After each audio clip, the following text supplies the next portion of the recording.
Salut à tous, on se retrouve aujourd'hui pour une nouvelle vidéo avec peut-être l'une des plus grandes tueuses en série de l'histoire. Giulia Tofana serait à l'origine du meurtre de plus de 600 hommes entre 1633 et 1651. Pour parvenir à ce morbide record, l'Italienne avait transformé son commerce de cosmétiques en usine à poison, dans le but de produire une préparation mortelle baptisée l'Aqua Tofana.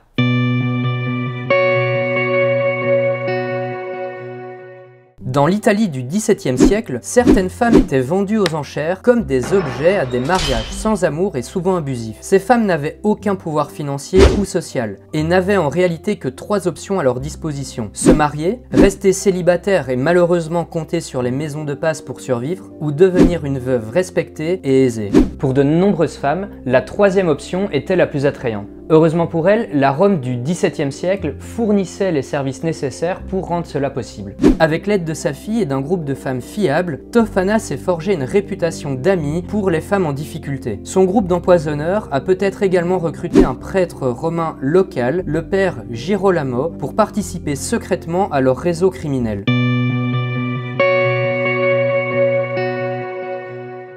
Souvent administré dans le vin, il ne produisait qu'un effet à peine décelable. Le mari n'était pas au mieux, il se sentait faible, mais pas assez mal que pour appeler le médecin. Après la seconde dose de poison, les signes de fatigue étaient plus prononcés. Enfin, la 3e goutte était administrée et mettait à terre même l'homme le plus vigoureux. Le docteur était tout à fait perplexe en voyant qu'un simple état de fatigue résistait à son traitement habituel. Et alors qu'il ignorait toujours la nature de ce mal, d'autres doses étaient administrées, jusqu'à ce qu'enfin, la mort frappe la victime. Pour sauver sa réputation, l'épouse demandait alors un examen post-mortem, une autopsie. Le résultat de l'examen étant négatif, la réputation de la femme était préservée, et se réserve donc la possibilité d'un nouveau mariage dans les prochaines années. Ainsi, le caractère indétectable de l'Aqua Tofana était son plus grand atout. Son action lente avait un avantage énorme, c'est en fait qu'il provoquait des symptômes d'une maladie déjà très avancée.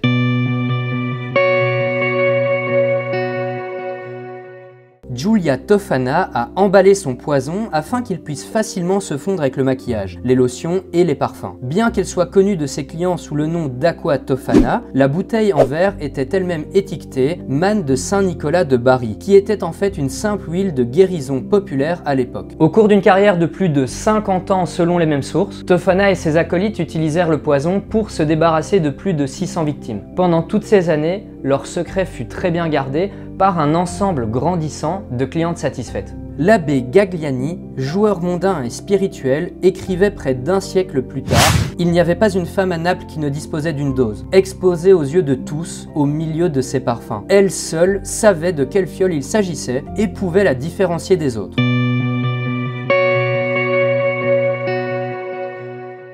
Le mystère s'épaissit autour des circonstances et des causes de la mort de Giulia Tofana. En effet, une source avance l'hypothèse d'une mort naturelle en 1651. Une autre raconte qu'elle s'est réfugiée dans un couvent où elle vécut plusieurs années, continuant à fabriquer le poison et à le faire circuler à travers un réseau de nonnes et de prêtres. Plusieurs autres sources affirment qu'elle fut arrêtée, torturée et puis exécutée.